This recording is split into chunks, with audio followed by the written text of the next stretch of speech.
Ang buhay daw ay parang gulong. Minsan nasa itaas ka at minsan din naman ay nasa baba. Pero parang sa kwento ng buhay ko ay hindi mo masasabi na ganyan ang nangyayari dahil mula noon parang nananatili lang ako sa baba. Itago mo na lamang ako sa pangalang Beth, 30 years old at isang certified raketera. Bata pa lamang ako ay kinakailangan ko ng magbanat ng buto kung gusto kong mabuhay. Sa murang edad kasi na 15 years old ay hinamon na ako ng buhay. Mula noon ay parang binagyo na ng malala ang buhay ko. Simula nang mamatay ang nanay ko. Hindi ako nakapagtapos kahit ng high school dahil sa biglang pagkamatay ni nanay. May sakit siya at simula noon ay iniwan na rin kami ng magaling kong tatay kaya kinonsidera ko na lamang na ulila na akong lubos noong namatay si mama. Wala rin akong masyadong alam tungkol sa ibang kamag-anak namin dahil sa side ni mama ay hindi na siya nakauwi ulit noong nagtanan sila ng tatay ko. At sa tatay ko naman, kinalimutan na rin nila kami. Wala talagang ibang tutulong sa akin ng mga panahon na yon kundi ang sarili ko lamang. Sa edad na 15 anyos, 15 years old, kinailangan kong maging matatag. Ang sakit, ang hirap, at kung saan-saan ako napadpad para makapagtrabaho. Nabenta ko na ang halos lahat ng gamit namin sa bahay para magkaroon lamang ako ng puhunan sa paglalako ng kung ano-ano. Noong nag-18 years old na ako, ay doon na ako nakapagsimulang makapagtrabaho talaga. Marami akong nasubukang hanap buhay. Mula sa pagiging crew ng fast food, naging sales lady din ako sa mall at hanggang sa naging waitress ako sa isang bar. Maayos-ayos naman ang buhay na meron ako dahil nasanay na ako. Pero meron pa rin puwang ang lungkot kapag naaalala ko ang dating buo kong pamilya. Pero wala eh. Naisip ko ito na talaga yung klase ng buhay na meron ako. Kaya itutuloy ko na lang ang pagsusumikap para sa sarili ko. On guitars. Ang dami naman yata namin customers ngayong gabi Anong meron? Ay, teka, saan ko nga ba ibibigay tong order na to? Ayun, nakita ko na yung customer na yun kanina. Excuse me po, here's your order po. Salamat, miss. You're welcome po, sir. Sige po. Miss. Sir, may kulang po ba o mali dun sa dinala kong order sa table nyo? Wala naman. Hindi ko lang nahingi yung pangalan mo kanina. Bakit po? Para lang din personal kita mapasalamatan sa magandang serbisyo mo sa akin at sa mga kasama ko. Tsaka para na rin alam namin kung kanino kami magbibigay ng tip, diba? Ganun po ba, sir? Ako po si Beth. Beth. Ganda na pangalan mo Parang ikaw. Bagay na bagay sa'yo. Sir naman nambola pa kayo. Hindi yung pambabola. Totoo yun. Tsaka, wala ko tawagin sir. Rodel na lang, Rodel. Pero po Ayos kasi... lang yan. Ano ka ba? Yun. Okay, Rodel. Yan. Teka, anong oras yung tapos ng shift mo? Bakit? Wala lang. Gusto lang kitang makilala pa. Kaso, hindi pa pwede ngayon kasi may istorbo kita sa trabaho mo Mga 12:00 tapos na ako. Yun, sige, mamaya Sige. Sige na, baka na-istorbo na kita. Balik na rin muna ako sa mga kasama ko. Sige, kung may kailangan pa kayo, sabihan mo lang ako, Rodel Nandito lang naman ako banda. Buti na lang may alam kang masarap na lugawan dito banda, no? Ngayon lang din ako nakapunta dito Talaga? Tara na, order na tayo. Baka gutom ka na Boss! 2 lugaw nga. Beth, gusto mo ba na tokwa? Sige. Boss, 2 tokwa na rin. Tapos pahingin na lang din kami ng 2 baso ng tubig. Salamat Natakam ako dun sa lugaw Parang ngayon lang ulit ako makakakain nun. Talaga ba? Oo, wala kasing masarap na lugawan dun malapit sa amin Ay, boss, salamat. Thank you po. Ang sarap naman nito. Pampawi din ng pagod galing trabaho. Matagal ka ba na sa bar na yan? Hindi pa naman. Siguro mag-iisang taon pa lang. Bakit? Wala lang. Parang ngayon lang kasi kita nakita dun eh. Pero last year din, nagagawin na kami dun. Baka natataon na kapag pumupunta kayo doon, day off ko. Pero taga dito ka lang din talaga, banda. Sa ngayon, oo. Depende kasi sa magiging trabaho ko eh. Anong ibig sabihin? Mahilig kasi akong rumakit. Bata pa lang ako, raketera na ako. Ginagawa ko yun para mabuhay. Ganun ba? Oo, maaga kasi akong naulila eh, kaya maagang kinailangan magbanat ng buto. Maaga akong namulat sa responsibilidad. Matatag ka palang klase ng babae, Bet. Galing mo ah. Salamat. Pero hindi ganun kadali ang lahat nung sobrang hirap kaya. Pero wala eh, nasanay na ako dun. Buti na lang, nakaraos naman ako sa araw-araw. Sarap talaga dito, no? Nagustuhan mo ba? Oo, panigurado, babalikan ko na to. Salamat sa pagdala sa akin rito ha. Ayun. Tara na ba? Hatid na kita sa inyo. Para makapagpahinga ka na rin. Naku, nakakahiya na. Huwag mo na akong ihatid sa amin. Salamat na lang ha. Kaya ko naman kasi... Ay. Naku, hindi naman yata ako papayag na hayaan ka bumiyahe mag-isa. Lalo na ganito nakagabi. Naku ba, delikado sa daan. Lalo pa para sa mga babaeng katulad mo. Yan mo na. Ako na maghahatid para alam ko rin ligtas ka makakawi. Nakakahiya naman eh. Pero, salamat Rodel ha. Sa klase ng buhay na meron ako ay wala akong panahon na sa manliligaw o kahit mag-entertain man lang ng mga lalaki. Alam yan ng iilang kaibigan ko. Kaya nagulat din ako sa sarili ko nang pinansin ko si Rodel noon. First time ko yung gawin dahil sa hinaba-haba ng panahon ay hindi talaga ako nag-entertain ng kahit na sino. Hindi ko alam kung anong meron kay Rodel at napapayag niya ako na maghintay siyang matapos ang shift ko ng gabing yun.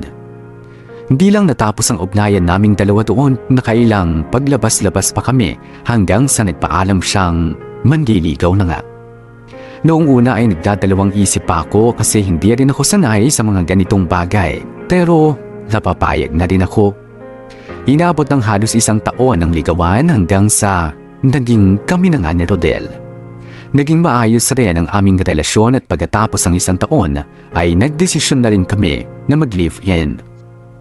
Maganda, masaya at maayos naman ang aming naging pagsasama sa isang bubong. Hindi na rin ako nagtatrabaho sa bar. Sinubukan kong maging sales agent ng mga produkto sa tulong na rin ng isa kong kaibigan. Ay, kapagod naman sa trabaho ngayong araw. Hindi kasi ako nakakota kaagad kaya inabot ako ng gantong oras eh. Ay, makainom na nga muna ng tubig.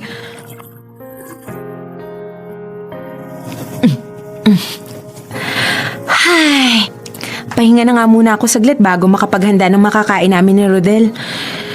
Teka, nasa na kaya yun? To get their thoughts on the circulation promoter. Tatawagan ko na kaya si Rodel para malaman ko kung nasan siya. Helps circulation, Oh, causes Rodel, buti na dito ka na. Ang mahal kong asawa. Nakainom ka na naman? Ano ba? Hindi masyado. Umupo ka nga muna rito. Ikukuha kita ng tubig. Gugutom ako. Pagkain nga. Maghahanda pa lang ako ng hapunan. Nagpapahinga lang saglit. Halos kakaupo ko nga lang. Ano? Ba't wala bang pagkain? Gutom na ako ah. Aba, teka lang naman. Kakauwi ko lang din halos galing sa At trabaho. bakit ka inaabot ng ganitong oras sa trabaho, ha? Di ba dapat kanina pa uwian mo? Mag-aalas 10 na! Kinailangan ko mag-OT kasi naghahabol ako ng kota para may dagdag ka rin sa Naghahabol ng kota! Talaga ba? Bakit mo ba pinagdududahan? Pulis trabaho na nga yung ginagawa ko eh. Oti-oti ka dyan. Baka naman naghahabol ka ng lalaki. Ano? Ano yung sinabi mo? O, ba't ka nagagalit, ha? Kasi totoo yung sinasabi ko, no? Ha? Rodel, ano ba? Ikaw nga eh. Dumadalas yung pag-uwi mo dito ng lasing pero hindi naman kita pinagbibintangan ng kung ano-ano dyan. Aba? At may gana ka pang malumbat dyan, ha? Talaga ba? Bakit ha? Ako na nga tong nagpapakahirap na kumayod at kumita ng malaki dito sa ating dalawa. Ikaw pa tong may ganang pag-isipan ako ng kung ano-ano na wala namang basehan. Subukan mo kayang wag magpakalasing ng isang araw para mahimasmasan ka at makapag-isip ka ng tama. Hoy, Bet! Ano akala mo sa akin, ha? Batugan? Palamunin mo? Hoy! Dumidiskarte ako, no? Para sabihin ko sa'yo, sinisibagan ko maghanap ng magandang trabaho para sa atin. Kaso wala talaga tumatanggap sa akin, eh. Kaya ka nagpapakalasing dyan? Kaya nilulustay mo yung kinikita ko sa alak? Kaya puro barkada at inom, ha? Ni hindi mo nga magawang maglinis ng bahay eh. Pagod na ako sa kakatrabaho. Hindi mo pa magawang tulungan ako dito. Pati ba naman dito sa bahay ako pa rin yung kikilos? Ibilang mo ba talaga yung ginagawa mo dito, ha? O, edi ka na magaling. Ano? Ano? Oh, ayan! Diyan ka magaling eh. Ang magalit at saktan na naman ako. Wala na akong ginawang tama para sa'yo. Dahil wala ka nang sinabing tama! Ayusin mo yung panalita mo, ha? Hoy, Bet, sinasabi ko sa'yo, wala kang karapatan para maliitin. Wala ka nang ibang ginawang maganda dito. Umalis ka na. Lubayan mo na ako. Aalis talaga ako ngayon dahil wala kang kwenta kasama dito sa bahay na to! Buisit! Hindi ko alam kung ano ang nangyayari at naging ganoon si Rodel. Maayos at sweet naman siya sa akin noon, pero simula nang nagkaroon siya ng mga kaibigan sa lugar namin at bumalik sa pag-inom, ay madalas niya na akong inaaway na nauuwi sa pagbubuhat niya ng kamay sa akin. Kinabukasan naman ay nagsusori siya at maglalambing na naman. Noong una ay pilit ko pang iniintindi ang pakikitungo sa akin ni Rodel. Pero kinalaunan, nagising ako sa katotohanan na sumusobra na siya. Ilang beses niya na akong nasasaktan at minsan pa nga ay pinipilit ako nito na makipagsiping sa kanya kahit na umaayaw ako. Akala ko si Rodel na ang magiging sagot sa mga problema ko noon.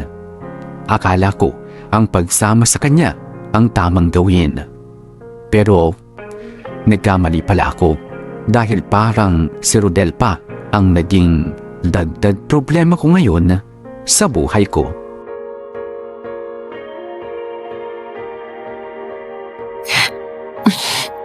Siguro naman ayos na yung lasa nito. Matikman nga ulit. Ayan, mukhang pwede na. Sana magustuhan ni Rodel. Paborito pa naman niya to.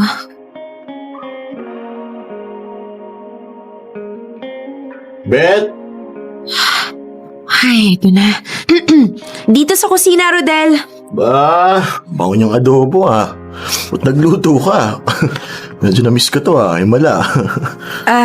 Kain na. Bet, anong meron na tagluto ka? Tsaka, parang ang aga mo yata nakauwi ngayon. Hindi mo kailangan mag-OT. Gusto ko sanang ipaghanda ka ng hapunan kasi unang araw mo ngayon sa bago mong trabaho eh. May pagka-sweet ka rin pala hanggang ngayon, eh, no? Kumusta naman ang bago mong trabaho? Ganun lang. Ayos, ganun pa rin. Pero mukha namang magtatagal ka dyan, di ba? Siguro, hindi ko alam. Bakit ba ganyan yung mga tanong mo? Unang araw ko pa lang naman eh. Hindi ko pa masabi tsaka matansya yung bago kong trabaho. Ano kasi, may sasabihin kasi talaga ako sa'yo. Ano nga yun? Rodel, hihingin ko lang sana na mas tiyagain mo muna ngayon yung nakuha mong trabaho. Ano kasi, nawalan kasi ako ng trabaho ngayon. Ano? Ano? Nawala ka ng trabaho? Oo. Natanggal Ano ba naman, Bet? Walang ka baka sa trabaho mo, tinanggal ka nila, ha? Hindi. Nadamay lang ako sa biglaan nilang kailangan nilang Pero magbawas hindi ng- ka tatanggalin ko, hindi ka tatanga-tanga! Diyos ko naman, Bet! Ano na gagawin natin, ha? Kakasimula ko lang sa bago kong trabaho. Ano, iaasa mo sa akin lahat ngayon? Parang dapat sa sarili mo yun sabihin at hindi sa akin. Ang tagal rin na puro ako yung gumagawa ng paraan para makakain tayo araw-araw. Aray! Aray, Rodel! Bitawan mo ako! Ano ba yung buhok ko? Hindi! Kailangan mo tikman mo yung galit ko, eh. Ha? Aray! Tama na! Ano ba? Nasasaktan ako! Satan ka, ha? Takot lang yan sa'yo! Ha? Hoy! Hoy, Bet! Upalik ka dito, hoy!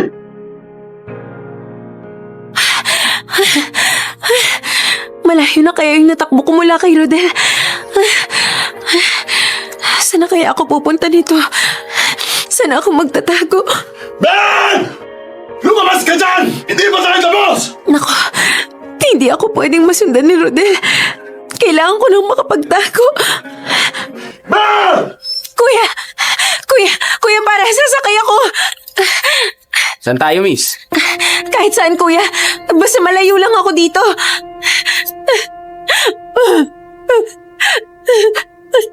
Ano, miss? Saan tayo? Wala po bang convenience store na malapit? Nakikita ka ba? Diyan na lang po sa may upuan dyan. Sige.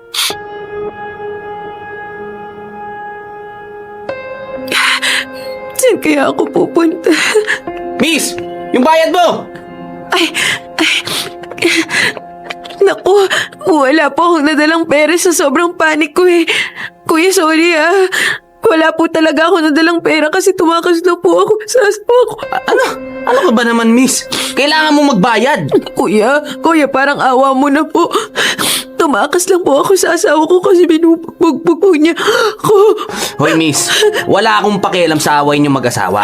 Ang kailangan ko, yung bayad mo sa akin. Kuya, wala po talaga eh. Sarili lang din po yung dala ko. Sorry po, pasensya na. Wala ka nga dyan. Nasaan na ba ako? Hindi ko alam ang lugar na to eh. Ayun. May simbahan. Baka pwedeng makiupo muna ako doon. Malayo na ako kay Rodel. Pero nasaan ba ako? Ano nang gagawin ko ngayon? Iha, ayos ka lang? Opo. Parang may problema ka kasi, iyak ka ng iyak. Sigurado ka bang ayos ka lang? May pinagdadaanan lang po. Gusto mo bang pumasok muna? Halika sa loob para makapagpahinga at makainom ka rin ng tubig. Iyak ka kasi ng iyak. Salamat po. Hindi ko na kinaya ang gabing yun dahil sobra na talaga si Rodel. Takot na takot ako dahil sa mga pambubugbog at pananakit niya at akala ko ay hindi na ako makakatakas pa ng buhay. Pakiramdam ko ng gabing yun ay sobrang malas ko pero mabuti na lamang at nakita ko nga yung simbahan. Malaki ang pasasalamat ko sa madre na nakakita sa akin sa simbahan. Tinanong niya ako kung ano nangyari at naikwento ko naman sa kanya ang lahat. Iyak ako ng iyak habang nagkukwento samantalang si sister ay nakikinig lang habang nakahawak sa mga kamay ko. Naawa siguro siya sa akin kaya sinabi niya na magpalipas na muna ako ng gabi sa simbahan. At kahit sa nahihiya nga ako, ay tinanggap ko na rin ang alok niyang tulong. Sobrang inasikaso ako ni Sister Nan noon. Hindi lang niya ako basta binigyan ng lugar na matutuluyan. Binigyan niya rin ako ng damit na pamalit at ng makakain. Sa loob ng maraming taon, ay ngayon ko lang ulit naramdaman na may nag-aalaga sa akin. Isang pakiramdam na matagal ko nang hindi naranasan sa piling ni Rodel. Pagkatapos ng nangyari noon ay niisip ko kung ano na ang kalalagyan ko kinabukasan kapag umuwi na naman ako sa bahay at makita si Rodel. Paulit-ulit ko rin naiisip na ang simbahang nagpatuloy sa akin ang nagligtas sa akin mula sa kapahamakan. Hindi ko maintindihan kung bakit doon pa talaga ako nakatagpo ng pangunawa at kalinga sa sitwasyong kinaroroonan ko. Hindi naman ako isang taong palasimba. Hindi rin ako relihiyoso. Pero may kakaiba doon sa simbahan na yun. Hanggang isang araw nga, Sister, salamat po sa pagtulong niyo sa akin ha. Iha, wala yun. Tungkulin namin ang tumulong sa mga nangangailangan. Sister, pwede pa po ba akong humingi ng tulong? Ano yun? Ano po kasi, natatakot na po akong bumalik ng bahay namin. Gusto ko po sanang itanong kung baka po pwedeng makituloy ako dito hanggang ilang araw lang. Kahit ano po pwede niyong ipagawa sa akin, gagawin ko po. Sister, payagan niyo lang po ako. Naku, Iha, naiintindihan ko kung bakit ka pa natatakot na bumalik sa inyo. Pero kasi wala nang bakante dito eh. Puno na rin kami. Sister, sige na po. Huwag po kayo mag-alala. Hindi po ako magiging pabigat sa inyo. Lahat po pwede kong gawin, kahit ano po gagawin ko, sister. Teka lang ha. Itatanong ko lang dito sa katiwala kung pwede pa. Halika sa loob. Salamat po. Salamat po talaga, sister. Isa, nandyan ka ba? Sister, may kailangan po kayo? Isa, ito si Beth. Nakita ko siya dito kagabi sa simbahan na humahagulgol. Tumakas sa asawa kasi binubugbog siya. Beth, si Isa, ang caretaker ng simbahan. Ayos ka na ba, Beth? Opo. Salamat kay sister at pinatuloy niya po ako dito. Isa, may bakante pa ba tayo dito sa simbahan? Si Beth kasi, natatakot pang umuwi sa kanila. Nag-aalala rin naman ako baka mapano itong batang ito. Pero baka kasi hindi na siya kasya dito. Isa, sige na, pakiusap naman. Ilang araw lang naman eh. Pangako, hindi ako magiging pabigat sa inyo. Lahat pwede mong ipagawa sa akin, gagawin ko bilang kapalit sa pagtulong niyo sa akin. Naku, tamang-tama. Kailangan namin ng bagong caretaker. Naku, baka pwede ka. Tara, iikot kita sa loob ng simbahan namin. Sigurado kung hindi ka pa naikot niyang si sister. Ay, salamat Isa ha. Salamat talaga. O sige, maiwan ko na muna kayong dalawa. Isa, ikaw na muna ang bahala dito kay Beth ha. Okay po. Ito yung daan paakyat dun sa kwarto na makikita sa taas. Diyan nakatira yung mga taong simbahan. Diyan rin yung kwarto ko. Ang galing ng design ng pader, no? Hindi halata yung pintuan. Oo nga eh. Ito. Ito ang paborito kong lugar sa simbahan. Alam mo, dito ako nagdadasal. Bukod sa hindi siya pansinin, tahimik pa dito tapos hindi mainit. Pwedeng-pwede kong maka one-on-one si Lord. Oo nga eh. Maganda nga yung lugar na yan, mukhang mapayapa. Alam mo ba, Beth? Ang laki ng naitulong sa akin ng simbahan na ito. Hindi ko nga alam nung una kung anong gagawin ko nung mapadpad ako dito. Pero ngayon, parang ang hirap na niyang iwan. Kaso, kailangan. Isa, pwedeng magtanong? Nagulat lang ako. Hindi ko naman balak magtagal dito. Ilang araw lang naman yung hinihiling ko pero bakit biglang naisip mong ako yung pumalit sa'yo bilang caretaker? Ayaw mo ba? Nabigla lang din kasi ako eh. Hindi naman tayo talaga magkakilala. Ngayon nga lang tayo nagkita eh. Pero parang sigurado ka na ako yung gusto mong ipalit sa'yo. Alam mo kasi, pakiramdam ko lang na kayang-kaya mo maging caretaker. Tsaka mukhang hindi naman mapapabayaan ng simbahan sa'yo. Mukhang may mabuti ka namang kalooban. Talaga ba? Hindi nga ganun yung tingin ko sa sarili ko eh. Tsaka, alam mo ba? Parang may bumubulong kasi sa akin na ikaw dapat ang pumalit sa akin dito. Hindi ko rin alam kung bakit pero parang nararamdaman ko na bagay ka dito. At matutulungan ka ng simbahan sa mga pinagdadaanan mo. Ganun ba? Alam mo, ang galing mo. Kasi, totoo yung mga sinabi mo. May mga pinagdadaanan nga ako at kailangan ko ng tulong. Ganun ba?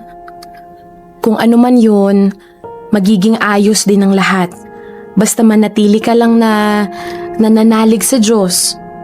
Kausapin mo siya sa pamamagitan ng pagdadasal.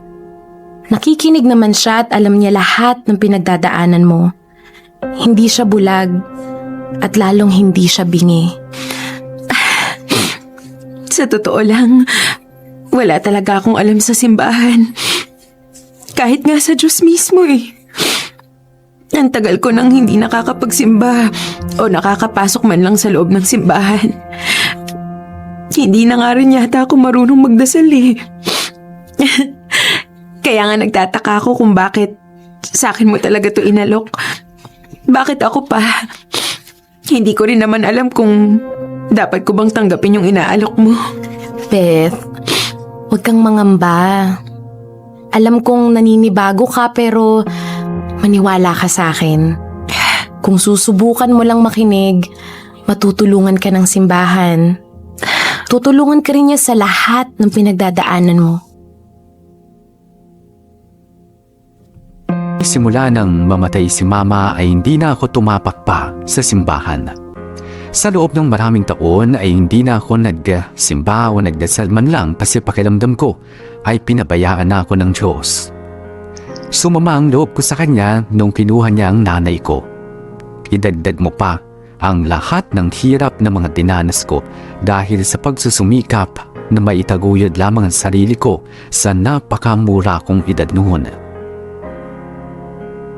Pero ngayong iniligtas ako ng simbahan at ng mga taong naniniwala sa kanya, ay nalilito ako. Kakayanin ko bang magtrabaho sa simbahan? Papaano kung hindi pala ako nababagay sa lugar na ito? Ni hindi na nga yata ako marunong makipag-usap sa kanya. Ang tagal na ng panahon at matagal na rin akong nakalimot. Pero sa kabila noon ay naging maayos naman ako sa simbahan. Tinanggap ko ang inaalok ni Isa sa akin at naging magkaibigan na rin kaming dalawa. Nag-extend pa siya ng mga 3 buwan para lamang mas maturuan pa ako. Maganda na ang mga nangyayari sa buhay ko, pero syempre, inasahan ko ng hindi pa permanente ang lahat.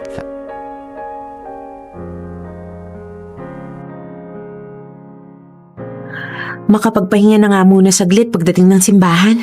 Mamaya pa naman kailangan to ng mga seminarista eh. Beth! Nakumpleto mo na ba yung mga pinabibili nila? Isa, oo.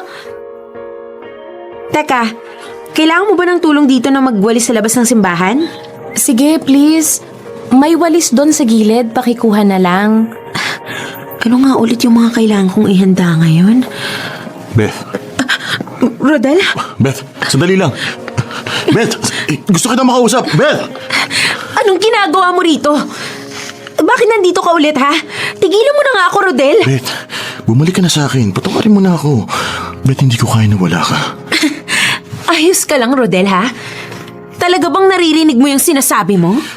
Beth, hindi ko kayang wala ka. Kailangan kita sa buhay ko. Miss na kita. Rodel, utang na loob. Tigilan mo na nga ako.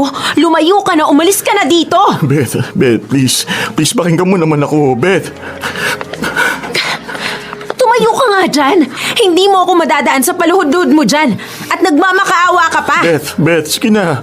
Mag-usap naman tayo, please. Beth. Bakit, ha? Nung ako ba'y nagmamakaawa na tigilan mo na yung pananakit sa akin, pinakinggan mo ba ako, ha? Naawa ka ba sa akin? Kaya nga ako nandito para humingi ng tawad. At patunayan sa'yo, nagbago na ako para sa'yo, Beth. Nagbago? Huwag kang magpatawa. Isa pa, hindi ako magtitiwala sa'yo. Sobra na yung binigay ko sa'yo noon. Rodel, tama na. Kalimutan mo na ako. Huwag mo na akong guluhin. Nagbabagong buhay na rin ako. Nagmo-move on. Dapat ganun lang din yung gawin mo. Move on. Nagbabagong buhay. Paano? Anong ginagawa mo? Wala ka na Kaya doon. ka ba nasa simbahan, ha? Para sa sinasabi mong pagbabago? O paano ka nagbago? Sige nga. Paano mo nalaman na nasa simbahan ako ngayon? Wala ka na doon. Beth, pasimba-simbahan ka pa dyan? Akala mo makakatulong sa'yo yan? Eh wala ka naman nakakaluluwa eh. Hoy, Rodel. Huwag mo nga akong igaya sa'yo. Pero hindi ako nagpapanggap na maging mabait at pasanto-santo, hindi katulad mo.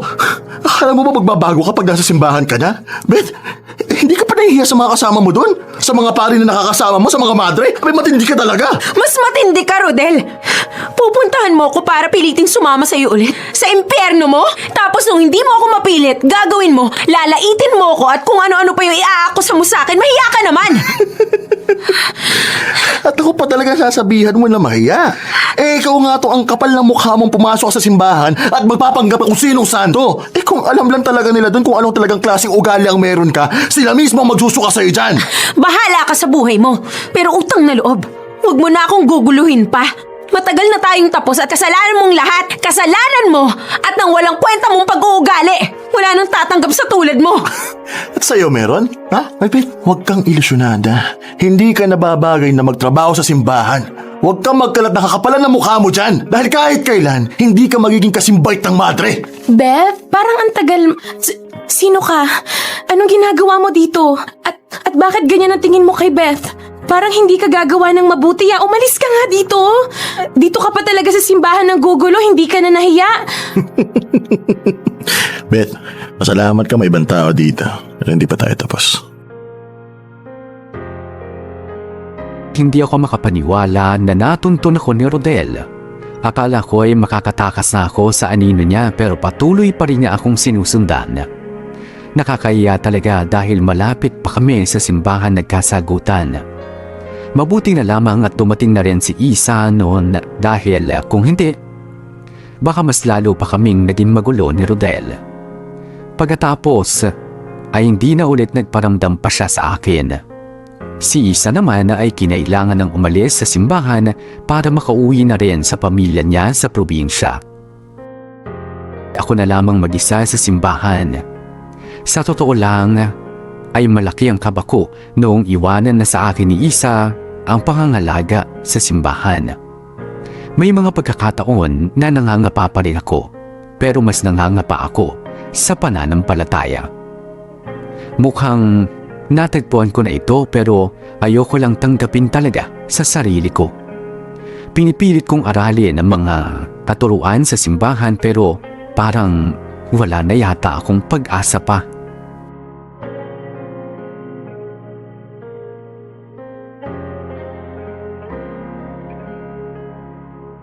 Ha? Sino naman yung kumakatok sa kwarto ko ng ganitong oras? Oras na ng pahinga ko ah. Sandali lang! Isa? Oh, napadalaw ka. Beth! Nakakamiss naman ang kwartong to. In fairness, Beth ha? Ang ganda ng pagkakaayos mo dito. Salamat. Buti napadaan ka dito. Ang totoo niyan, may naiwan kasi pala akong damit dito. Talaga ba? Gusto mo ba hanapin ko para sa'yo? Saan ba banda? Hindi, hayaan mo na. Mamaya na yun. Magkwentuhan muna tayo. Oh, kumusta ka naman dito? Medyo matagal ka na rin Madami na bang nagbago dito? Parang wala namang nagbago dito masyado eh. Pero si June, ayun, malapit nang maging pare. Talaga ba? Deserve naman niya. Mabait yung batang yun. Oo nga eh, masipag din at saka matulungin. Pero ikaw kasi ang gusto kong malaman kung kumusta na. Hindi mo pa nasagot yung tanong ko. Hindi ka naman ba nahirapang mag-adjust dito, Beth? Alam mo, Isa, hindi ko nga rin alam eh. Ha? Ano ibig mo sabihin? Ano kasi, nagigilty ako. Ano? Ano bang sinasabi mo? May nagawa ka bang hindi dapat? Hindi naman. Oh. Pero alam mo yun, pakiramdam ko, hindi talaga ako dapat nasa simbahan na to eh. Hala? Bakit naman? Ewan ko ba? Sinusubukan ko naman pero bakit ganun? Bakit parang hindi ko pa rin maramdaman yung tunay na naglilingkod ako sa Diyos? Parang pabigat nga lang ako dito sa simbahan eh, nakakahiya na. Huy! Huwag mong iisipin yan. Alam mo, normal lang yan. Talaga ba? Mm. Paano namang normal? Ilang buwan na nga ako dito pero parang wala namang tumatalab sa akin ng mga misa ni Father Nestor. Alam mo, ganyan din ako noon. Lalong-lalo na nung bago pa lang ako. Ay naku, kung alam mo lang. Hindi ako nag-a-agree sa lahat ng sinasabi ni Father tuwing misa. Kinokontra ko sarili ko pero kalaunan, lumambot rin ang puso ko. Paano mo nagawa yun? Hinayaan ko lang ang sarili ko. Tapos, inamin ko na rin sa sarili ko na may mali. Na may ganito akong nararamdaman. Na kailangan ko ng tulong. Tapos, sinimulan ko sa pagdadasal. Effective ba talaga magdasal? Oo naman no. Nakakagaan din ng loob kasi nasasabi mo lahat ng saloobin mo sa Kanya. Pwede mong sabihin ng lahat sa Diyos. Lahat ng nararamdaman mong lungkot, sakit, galit. Pwede mo yang isumbong sa Kanya. Hindi ka niya huhusgahan. Pakikinggan ka pa niya. Sana matutunan ko rin yan. Oo, kaya yan. Kayang-kaya mo yan. Dadating ka rin sa oras at pagkakataon na mararamdaman at makikita mo ang lahat. Ang pagmamahal at kabutihan ng Diyos para sa'yo. Magiging malinaw rin yan sa'yo sa susunod. Ang dapat mong gawin, parati mong ihanda ang sarili mo para sa Kanya. Isa, salamat ha. Kasi nakilala kita. Kung hindi dahil sa'yo, baka lalo nang walang direksyon yung buhay ko ngayon. Oh, ano ka ba? Huwag ka sa akin magpasalamat. Sa Diyos. Kasi hindi aksidente ang lahat. Mukhang nasa plano niya na magkakilala tayong dalawa para parehas nating makilala siya ng mas mabuti at mas malalim pa. Pasok! Oh, Beth. Napadalaw ka sa opisina ko. May problema ba? Wala naman po, Father. Gusto ko lang pong sabihin sa inyo. Maupo ka, Iha. Ano yun, Beth? Father, magpapaalam na po sana ako sa inyo bilang caretaker ng simbahan. Bakit? May problema ba? Hindi mo ba gusto dito? Ay, hindi naman po, pero parang hindi po ako nararapat na nandito eh. Masaya ka ba dito sa simbahan? Po? Bakit niyo po naitanong? Alam mo, ramdam ko sa'yo na may mga pinagdadaanan ka noon pa man pero patuloy ka lang na lumalaban. Po, naramdaman niyo po yun? Alam mo kasi, Beth, medyo madali lang naman basahin ng tao eh. Sa kaso mo, ramdam ko at nakikita ko ang mga pilit mong ngiti. Parang may kulang sa'yo. Nararamdaman mo ba yon? Sa totoo lang, Father, opo. Hindi ko lang po alam kung ano yung kulang sa akin eh. Dahil po dun kaya sa nasabi ko na parang hindi ako nararapat dito sa simbahan. Kasi parang hindi po ako nagiging totoo sa sarili ko. Bakit mo nararamdaman na parang may kulang sa'yo? Siguro po dahil dun sa mga pinagdaanan ko noon. Father, bata pa lang po kasi ako. Parang binagyo na po yung buhay ko eh. Oh, pwede mo bang ikwento sa akin kung bakit? Pero ayos lang naman kung hindi ka pa handa. Maaga po kasi akong naulila, Father. Sa edad na 15, kinailangan ko na pong maging matatag at maparaan para mabuhay ang sarili ko. Maaga po kasing namatay ang nanay ko tapos ang tatay ko naman, iniwan lang kami basta nung nagsimula nang magkasakit si nanay. Ganun ba? Opo, Father. Simula po noon, kung ano-ano na pong trabaho yung pinasok ko para lang makakain sa araw-araw. Hindi na rin po ako nakapagtapos sa pag-aaral ko. Tapos, ilang beses na rin po akong naloko sa trabaho kasi bata pa po ako at walang alam sa mundo. Hanggang sa natuto na ako. Naging mahirap nga ang sitwasyon mo, Iha.